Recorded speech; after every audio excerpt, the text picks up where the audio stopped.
Chers amis, le saviez-vous? Certaines parties du porc sont considérées comme des aliments à haut risque par les experts en sécurité alimentaire italiens, car elles contiennent une grande quantité de germes, de métaux lourds et même de puissantes hormones capables de perturber le corps humain. Parmi celles-ci, certaines parties ont un taux de cholestérol des dizaines de fois supérieur à l'apport recommandé, agissant comme un tueur silencieux pour le système cardiovasculaire. D'autres parties sont le filtre à toxines de tout le corps du porc et peuvent accumuler des résidus de médicaments et de métaux lourds. La partie la plus dangereuse si consommée peut provoquer une intoxication aiguë si nocive qu'elle est populairement décrite comme étant plus toxique que l'arsenic. Sa vente a d'ailleurs été interdite par l'État depuis longtemps, mais ce qui est effrayant, c'est que cette viande de rebut qui devrait être jetée peut être hachée par des commerçants sans scrupules pour en faire des farces pour des pâtes ou des boulettes, se retrouvant ainsi discrètement sur nos tables. Dans la vidéo d'aujourd'hui sur Santé Maligne, nous allons analyser de la manière la plus directe possible ces 6 parties du porc qui exigent votre plus grande vigilance. Laquelle est une bombe de cholestérol, laquelle un entrepôt de métaux lourds et laquelle est cette partie hautement toxique formellement interdite. Cela concerne directement votre santé et celle de votre famille. Alors assurez-vous de regarder jusqu'au bout pour apprendre à les identifier et manger désormais en toute connaissance de cause et en toute tranquillité. C'est aussi la meilleure assurance que vous puissiez souscrire pour la santé de toute votre famille. Avant d'entrer dans le vif du sujet, si vous vous souciez vraiment de votre santé et de celle de vos proches, veuillez cliquer sur le bouton d'abonnement et activer les notifications pour ne pas manquer nos futurs conseils de santé. Pratique. Ici, nous révélons les vérités sur la santé que personne ne veut aborder et j'espère savoir si vous êtes prêt à m'accompagner. Si vous regardez cette vidéo et que vous partagez ce sentiment, veuillez taper 1 dans les commentaires, sinon tapez 0. N'hésitez pas également à partager vos réflexions dans la section des commentaires ci-dessous. Bien, passons au sujet du jour, les 6 parties les plus toxiques du porc qui nécessitent votre plus grande vigilance. La première partie est la cervelle de porc. Beaucoup de nos aînés en Italie croient au principe de manger un organe pour en fortifier un autre. Ils pensent que si leurs enfants sont fatigués par les études ou s'ils ont eux-mêmes des problèmes de mémoire, un bon plat de cervelle de porc s'impose, ou bien en ajoutant quelques morceaux tendres et lisses de cervelle dans un ragoût, pensant que cela nourrira leur cerveau. Il est vrai que la cervelle de porc ressemble un peu à notre cerveau humain et sa texture est tendre et fondante en bouche. Qu'elle soit préparée en ragoût épicé à la mode du sud de l'Italie ou cuite avec des œufs, son goût est irrésistible pour beaucoup. Mais ne salivez pas trop vite, il faut regarder l'autre facette. Derrière le délice de la cervelle de porc se cache quelque chose qui fait secouer la tête à tous les médecins, un taux de cholestérol extraordinairement élevé. Qu'est-ce que cela signifie concrètement? Laissez-moi vous donner un exemple. 100 grammes de cervelle de porc contiennent plus de 2500 mg de cholestérol. Ce chiffre est plusieurs fois supérieur à nos besoins quotidiens et c'est encore plus effrayant que de manger une assiette entière de pancetta bien grasse. Imaginez si vous consommez régulièrement de la cervelle de porc comme un fortifiant, n'est-ce pas, comme boucher vos propres artères jour après jour. C'est comme les canalisations de votre maison, si vous y versez constamment de l'huile, avec le temps, la graisse s'accumulera, le débit d'eau diminuera et finira par être complètement bloqué. Nos vaisseaux sanguins fonctionnent sur le même principe. Le sang devient plus visqueux, circule mal, la pression artérielle a tendance à augmenter et l'hyperlipidémie suit. Pour les amis qui souffrent déjà d'hypertension, d'hyperlipidémie ou de problèmes cardiaques, consommer régulièrement de la cervelle de porc présente un risque encore plus grand. L'athérosclérose, l'AVC, l'infarctus du myocarde, ces maladies effrayantes peuvent être le résultat de cette consommation bouchée après bouchée. C'est pourquoi le docteur Hugo Mercier conseille toujours à ce type de patient de ne même pas toucher à la cervelle de porc. Loin de nourrir le cerveau, c'est le cœur et le cerveau que l'on blesse. En plus du cholestérol, la teneur en purine de la cervelle de porc n'est pas non plus négligeable. Les amis qui souffrent de la goutte savent ce que cela signifie en manger trop, et les articulations crieront de douleur. De plus, certains s'inquiètent de l'accumulation de métaux lourds dans la cervelle de porc. Imaginez si l'environnement dans lequel vit le porc contient des substances nocives comme le plomb ou le mercure, il est en effet possible qu'elles passent dans le sang et s'accumulent dans le cerveau. Cependant, ne nous affolons pas pour rien. Tant que vous achetez du porc provenant de canaux de distribution officiels et ayant subi des contrôles sanitaires, les cas d'intoxication aiguë dus à des niveaux excessifs de métaux lourds sont très rares. En comparaison, ce cholestérol, véritable bombe à retardement, est ce dont nous devrions le plus nous méfier. Alors cela signifie-t-il qu'il ne faut plus du tout manger de cervelle de porc? Pas si vite, il y a toujours des nuances. Des études nutritionnelles récentes ont montré que l'impact du cholestérol alimentaire sur le cholestérol sanguin n'est pas aussi absolu qu'on le pensait auparavant. Pour une personne en bonne santé, en consommer occasionnellement et en petite quantité pour le plaisir ne pose pas de problème majeur. Considérez-la comme un plat rare et non comme un aliment nutritif.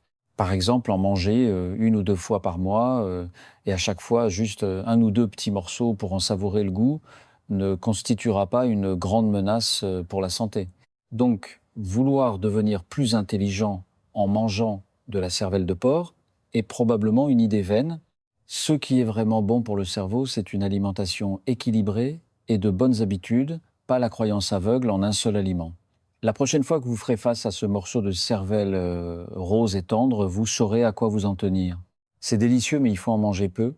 Une dégustation occasionnelle pour le plaisir est acceptable, mais ne laissez pas un plaisir gustatif momentané devenir un risque pour votre santé future. La deuxième partie est le foie de porc. Une poêlée de foie de porc, une soupe de foie de porc aux épinards, ce sont des plats familiaux gravés dans la mémoire de beaucoup de gens en Italie. Le foie étant le plus grand organe de détoxification du corps du porc, a toujours été considéré comme un excellent aliment pour combattre l'anémie et améliorer la vue. Ses bienfaits sont en effet nombreux. Il est riche en fer particulièrement bénéfique pour les personnes souffrant d'anémie fériprive et très riche en vitamine A bonne pour les yeux. D'où le vieil adage « manger du foie pour avoir une bonne vue ».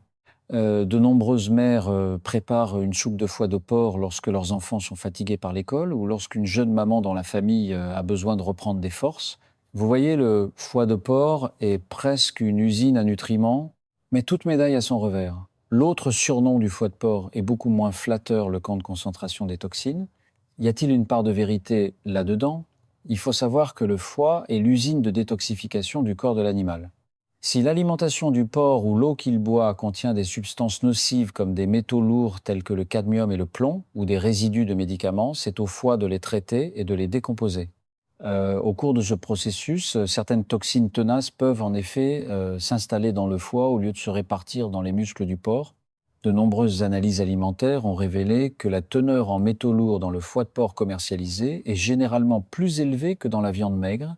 Si vous consommez de grandes quantités de ce type de foie de porc, en théorie, ces toxines peuvent s'accumuler dans votre corps et augmenter certains risques pour la santé, comme endommager la fonction rénale. Outre les métaux lourds, le cholestérol du foie n'est pas non plus à négliger. 100 grammes de foie de porc contiennent environ 300 à 400 mg de cholestérol, ce qui en fait un aliment riche en cholestérol. En manger trop est également un fardeau pour le système cardiovasculaire. Un autre danger souvent négligé est l'intoxication à la vitamine A. La richesse en vitamine A du foie de porc est une bonne chose, mais si l'on en abuse, le bienfait se transforme en méfait. Une consommation excessive de foie de porc peut entraîner un surdosage de vitamine A dans le corps, provoquant des symptômes tels que des étourdissements, des nausées, des douleurs osseuses et même des lésions hépatiques. C'est pas une plaisanterie. Cela semble assez effrayant, n'est-ce pas? Alors peut-on encore manger du foie de porc? Bien sûr que oui, à condition de garder à l'esprit quelques points clés. Premièrement, la source doit être fiable. Assurez-vous d'acheter du foie de porc inspecté et certifié dans des supermarchés ou des boucheries de confiance. Leur sécurité est garantie.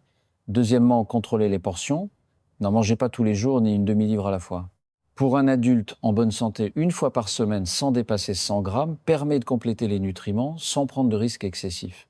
Pour les personnes souffrant d'anémie ou de carence en vitamine A, les médecins recommandent également une consommation modérée de foie de porc. Le mot-clé est modération. Troisièmement, apprenez à le choisir et à le préparer. Lorsque vous achetez du foie de porc, examinez-le attentivement. S'il présente des nodules blancs durs ou des taches étranges en surface, ne l'achetez surtout pas, il s'agit probablement d'un foie malade. Une fois à la maison, rincez-le abondamment à l'eau claire et laissez-le tremper. Après l'avoir tranché, rincez-le encore plusieurs fois pour enlever tout le sang. Lors de la cuisson, assurez-vous qu'il soit bien cuit. Ne le laissez pas à moitié cru, juste pour obtenir une texture plus tendre. En résumé, le foie de porc est une arme à double tranchant. Bien utilisé, c'est un atout pour notre corps. Mal utilisé, il peut devenir un ennemi. Tant que nous faisons preuve de mesure, il n'est pas nécessaire de le bannir complètement à cause de ses risques potentiels. La troisième partie est le rognon de porc. Le rognon de porc, c'est-à-dire le rein du porc, est une star des barbecues et des sagres de village. Dans l'esprit de beaucoup, le rognon de porc est un trésor surtout pour les hommes qui pensent souvent que sa consommation peut tonifier les reins, renforcer la virilité et donner de l'énergie. Sa texture croquante, qu'il soit grillé ou sauté, a une saveur unique. Cependant, la médecine moderne n'est pas de cet avis. Alors le rognon de porc est-il un bienfait ou un méfait pour les reins? Quel secret que nous ignorons cache-t-il? La fonction principale des reins du porc est de filtrer les déchets du sang pour former l'urine, l'expulser.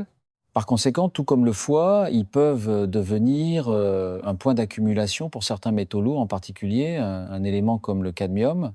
Des études ont montré que la teneur en cadmium dans les reins de certains porcs peut être plusieurs fois supérieure à celle de leurs muscles.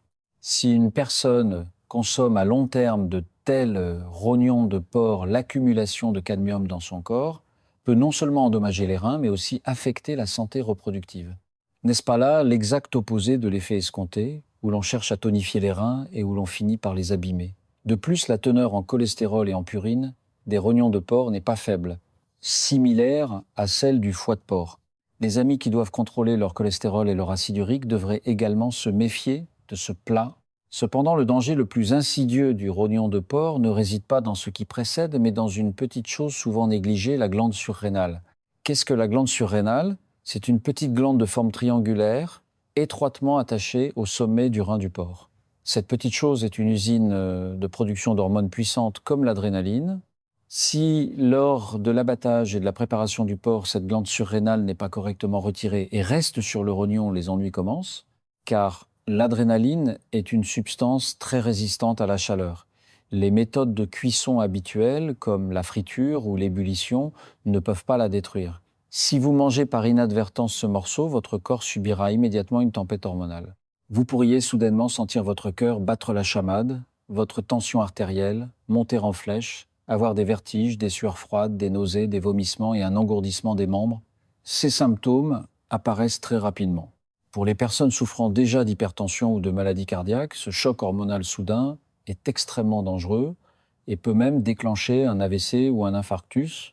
N'est-ce pas terrifiant? C'est pourquoi, il y a de nombreuses années, l'État a clairement stipulé que les glandes surrénales des animaux ne sont pas autorisées à la consommation.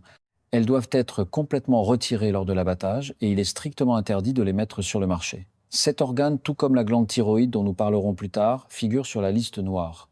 Alors faut-il renoncer aux rognons grillés et aux rognoni trifolati? Pas nécessairement. Les rognons de porc provenant d'abattoirs réglementés ont, conformément à la réglementation, déjà été débarrassés de leur dangereux petit voisin, la glande surrénale. Donc tant que vous achetez votre viande dans des endroits réputés, vous n'avez généralement pas trop à vous inquiéter. Bien sûr, pour une sécurité à 100%, lorsque vous préparez vous-même des rognons de porc, vous pouvez être plus attentif et vérifier s'il y a au sommet du rognon un petit tissu suspect de couleur plus foncée et de texture différente. Si c'est le cas, retirez-le avec un couteau. En résumé, sur le plat de rognons de porc, la tradition et la science moderne offrent des perspectives totalement différentes. Espérer qu'il renforce la virilité et tonifie les reins n'est pas fiable, et une imprudence pourrait faire exploser une bombe hormonale dans votre corps. Plutôt que de manger aveuglément des rognons pour en fortifier les siens, il vaut mieux avoir une alimentation équilibrée et faire plus d'exercice. C'est la véritable clé pour renforcer son corps. La quatrième partie est le poumon de porc. Dans le sud de l'Italie, comme en Sicile ou en Calabre, une soupe de poumon de porc mijotée est considérée par beaucoup comme un plat médicinal pour hydrater les poumons et calmer la toux. On pense que le poumon de porc peut éliminer la chaleur, dissoudre les mucosités et qu'il est un remède naturel contre la toux. Mais en même temps, une autre opinion s'y oppose avec dédain. Ils disent, le poumon n'est-ce pas juste un aspirateur? Le porc passe son temps à fouiller le sol avec son groin. Combien de poussière et de saleté doit-il aspirer dans ses poumons? Manger ça, n'est-ce pas comme mettre des déchets dans son propre ventre? Ces deux points de vue semblent assez logiques. Alors le poumon de porc est-il un trésor de santé ou un sac à ordures? Commençons par les habitudes du porc. Le porc aime effectivement fouiller le sol. Avec son groin, c'est dans sa nature. S'il vit dans une porcherie particulièrement sale et poussiéreuse, il est vrai que ses poumons peuvent aspirer des saletés. Cependant, il faut aussi reconnaître que l'élevage porcin d'aujourd'hui n'est plus le même qu'autrefois. La plupart des élevages réglementés pour que les porcs grandissent bien et ne tombent pas malades accordent une grande importance à l'hygiène de l'environnement. Donc les poumons de porc élevés dans des conditions normales ne sont pas aussi sales qu'on pourrait l'imaginer. Cependant, le danger caché du poumon de porc ne réside pas tant dans la poussière que dans les agents pathogènes. Les porcs, comme les humains, peuvent contracter des pneumonies, la tuberculose ou d'autres maladies respiratoires. Ces virus et bactéries peuvent rester latents dans les poumons, y provoquant des lésions. Si par malchance vous achetez les poumons d'un porc malade, même une longue cuisson à haute température à la maison pourrait ne pas suffire à tuer tous les germes résistants qu'ils contiennent. Il y a eu par le passé des cas où des commerçants véreux ont vendu des poumons de porc morts de maladie, entraînant l'intoxication de consommateurs. Un autre point de risque se situe lors de l'abattage et de la transformation, où les poumons de porc sont facilement contaminés. Parfois, pour nettoyer les poumons, on injecte de l'eau par la trachée. Si l'opération n'est pas effectuée correctement, les bactéries de l'environnement peuvent être introduites dans les lobes pulmonaires.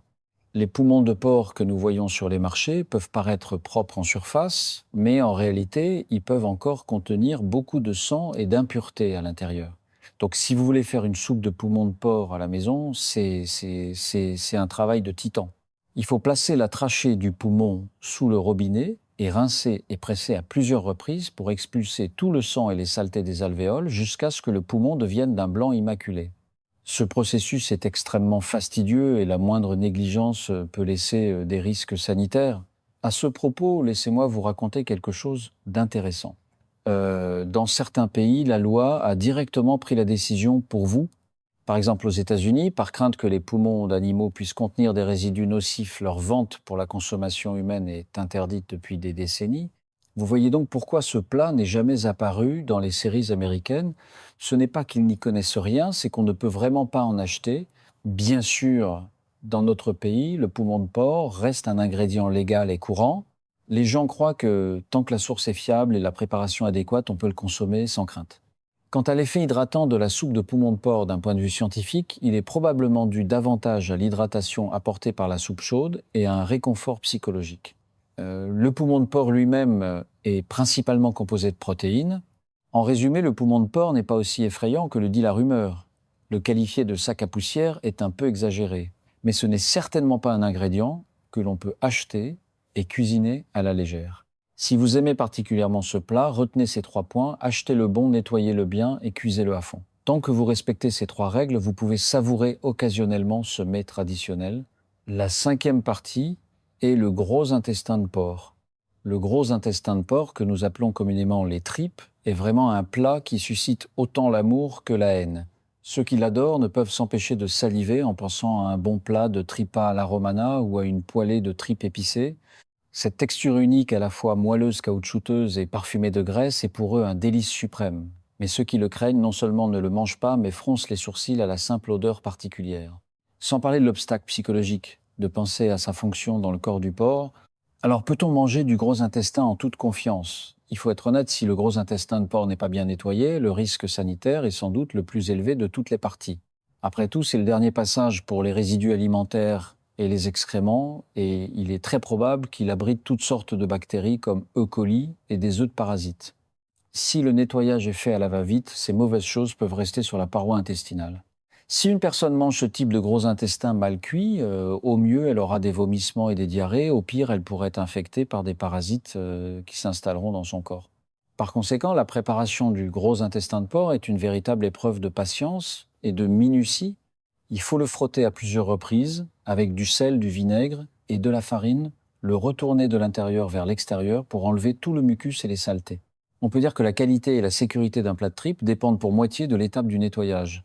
Après un nettoyage aussi approfondi, suivi d'une longue cuisson à haute température, la grande majorité des bactéries et des parasites peuvent être tués. Mais voici le problème aujourd'hui. Beaucoup de gens trouvent cela trop fastidieux et préfèrent aller au restaurant plutôt que de le faire eux-mêmes. Mais pouvez-vous garantir que les restaurateurs ont la même patience que vous pour le nettoyer méticuleusement ? C'est une question à se poser. Si vous tombez sur un commerçant malhonnête qui, pour gagner du temps, le rince à la va-vite avant de le mettre dans la marmite, ce que vous mangerez ne sera pas seulement un délice. Outre les problèmes d'hygiène, il faut aussi parler de la teneur en graisse et en cholestérol du gros intestin. Bien que sa teneur en graisse soit inférieure à celle du lard pur, les méthodes de préparation habituelles, comme le ragoût ou la friture, nécessitent beaucoup d'huile et d'assaisonnement pour masquer l'odeur. Ainsi, la quantité de graisse que vous ingérez n'est pas du tout négligeable. Si vous en mangez souvent, l'augmentation du cholestérol et la prise de poids ne sont qu'une question de temps. En tant qu'à sa teneur en cholestérol et en purine est également à prendre en compte. Pour les amis souffrant d'hyperlipidémie, d'hypertension, d'hyperglycémie ou de gouttes, c'est un terrain miné qu'il vaut mieux éviter. Donc notre conclusion sur le gros intestin de porc est que on peut en manger, mais à certaines conditions. La première condition est la propreté. Soit vous allez dans un restaurant de confiance et de bonne réputation, soit vous prenez la peine de le nettoyer vous-même à fond à la maison. La deuxième condition est la modération. Ne le mangez pas tous les jours simplement parce que c'est bon. Le consommer occasionnellement pour le plaisir est le choix le plus judicieux. La sixième partie est la viande de cou de porc et la viande lymphatique. C'est le vrai roi du poison, le tueur invisible, interdit à la vente depuis longtemps. La viande de cou de porc ou viande lymphatique est la véritable zone interdite du porc, le personnage ultime de la légende plus toxique que l'arsenic. C'est aussi la partie officiellement et explicitement interdite à la vente pour la consommation humaine. La viande du cou du porc dans le jargon est appelée viande de gorge. Ne vous laissez pas tromper par son apparence de viande persillée car elle cache de grands secrets. À l'intérieur se trouvent de nombreux petits nodules gris ou blancs jaunâtres, durs au toucher, ce sont les ganglions lymphatiques du porc. À quoi sert le système lymphatique? Il est comme la ligne de défense immunitaire et la station d'épuration des déchets du corps de l'animal. Lorsque le porc est malade ou a une inflammation, les bactéries, virus et autres agents pathogènes sont interceptés et traités par les ganglions lymphatiques. Par conséquent, les ganglions lymphatiques peuvent être remplis de cadavres de toutes sortes de germes, de toxines et même de pus. De plus, de nombreux éleveurs injectent les vaccins et les médicaments au porc dans le cou. Les résidus d'antibiotiques et autres substances peuvent également s'accumuler dans les tissus lymphatiques. On peut donc dire que cette viande est un véritable foyer de virus et de toxines. Et c'est pas tout. Le plus dangereux est un autre organe caché près de la gorge du porc, la glande thyroïde. La glande thyroïde contient une grande quantité d'hormones thyroïdiennes. Ces hormones sont extrêmement puissantes et très résistantes à la chaleur. Que vous les fassiez frire, sauter, mijoter, bouillir, il est très difficile de les détruire complètement. Si une personne ingère accidentellement quelques grammes de thyroïde de porc, c'est comme si elle s'injectait une dose surpuissante d'hormones.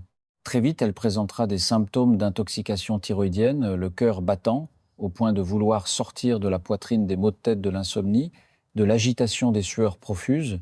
Dans les cas graves, cela peut aller jusqu'aux convulsions et au coma. Des cas réels d'intoxication collective dus à l'ingestion de glandes thyroïdes se sont déjà produits. Vous voyez donc que l'expression plus toxique que l'arsenic, bien qu'un peu exagérée, décrit bien les dommages rapides et aigus que cela peut causer. C'est en raison de ce danger extrême que l'État impose dans le processus d'abattage réglementaire que les ganglions lymphatiques, la glande thyroïde et autres glandes du cou du porc soient complètement retirés et éliminés, comme des déchets. Il est absolument interdit de les mettre sur le marché, mais dans la réalité, il y a toujours des commerçants sans scrupules, prêts à tout pour l'argent. Ils prennent cette viande de gorge ou cette viande lymphatique, très bon marché, que personne ne veut, la hache secrètement, et la mélange à de la bonne viande hachée pour en faire des saucisses, des boulettes de viande, de la farce pour les pâtes qu'ils vendent ensuite. Une fois hachée, il est impossible de la distinguer. Les consommateurs qui, par souci d'économie, achètent de la viande hachée d'origine inconnue et à un prix anormalement bas risquent de manger ces déchets sans le savoir. La consommation à long terme de petites quantités de cette viande ne provoquera peu, être pas une intoxication immédiate, mais les dommages causés au corps par les virus, les bactéries et les résidus de médicaments latents sont chroniques et cumulatifs. Alors comment nous, simples citoyens, pouvons-nous nous protéger? Retenez le point le plus important, achetez votre viande dans des supermarchés, des centres commerciaux ou des marchés réputés et fiables. Ne cédez jamais à la tentation des petites économies en achetant de la viande hachée en vrac ou des produits carnés d'origine inconnue et à des prix anormalement bas. Lorsque vous achetez de la viande, observez-la attentivement. La viande de porc normale a une couleur rouge, vif ou rose et est brillante. Si la viande est de couleur sombre ou grisâtre, si sa texture est molle et flasque, et surtout si en la coupant vous voyez à l'intérieur des tissus granuleux ou noduleux, soyez extrêmement vigilant. On peut dire que la viande lymphatique et la glande thyroïde, du coup, sont la zone véritablement toxique du porc. Les autres parties mentionnées précédemment présentent un risque principalement en cas de consommation excessive, mais celle-ci peut vous mettre KO en une seule fois. Conclusion, bien mes amis, nous avons terminé notre tour d'horizon des 6 parties les plus toxiques du porc, de la cervelle riche en cholestérol au foie et aux rognons qui peuvent accumuler des métaux lourds en passant par les poumons et le gros intestin, qui nécessitent un nettoyage méticuleux jusqu'à la viande de cou et aux ganglions, lymphatique à ne jamais toucher, nous découvrons que les rumeurs populaires ne sont pas entièrement sans fondement. Elles reposent souvent sur une certaine logique scientifique, bien qu'elle soit parfois exagérée. Alors après tout cela, faut-il avoir peur de manger du porc? Bien sûr que non. Le but de la vidéo d'aujourd'hui sur Santé Maligne n'est pas de vous effrayer, mais de vous apprendre à connaître correctement la viande de porc, à savoir quelle partie présente un risque élevé pour la santé et nécessite une vigilance accrue. Le plus important est d'éviter les parties réellement toxiques et interdites à la vente par l'État, comme les ganglions lymphatiques et la glande thyroïde, du cou, ainsi que les glandes surrénales non retirées. Tant que vous vous en tenez à des achats provenant de sources réglementées, vous éliminez déjà le plus grand risque. Pour les abats à haut risque et riches en cholestérol comme la cervelle, le foie, les rognons et le gros intestin, souvenez-vous de ces 4 mots dégustés avec modération. Si vous aimez ça, c'est pas un problème, mais contrôlez la quantité et la fréquence. Considérez-les comme des plats savoureux pour varier les plaisirs de temps en temps et non comme des plats de tous les jours. Lorsque vous achetez de la viande, ne cherchez pas toujours la bonne affaire.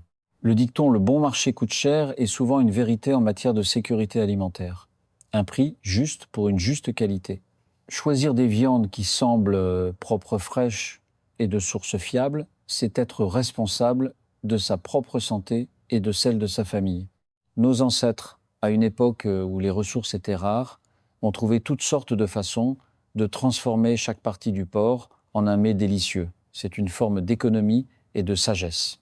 Mais aujourd'hui, alors que nos vies s'améliorent, nous avons tout à fait les moyens et la capacité de choisir des façons de manger plus saines et plus sûres. Voilà, c'est tout pour le partage d'aujourd'hui.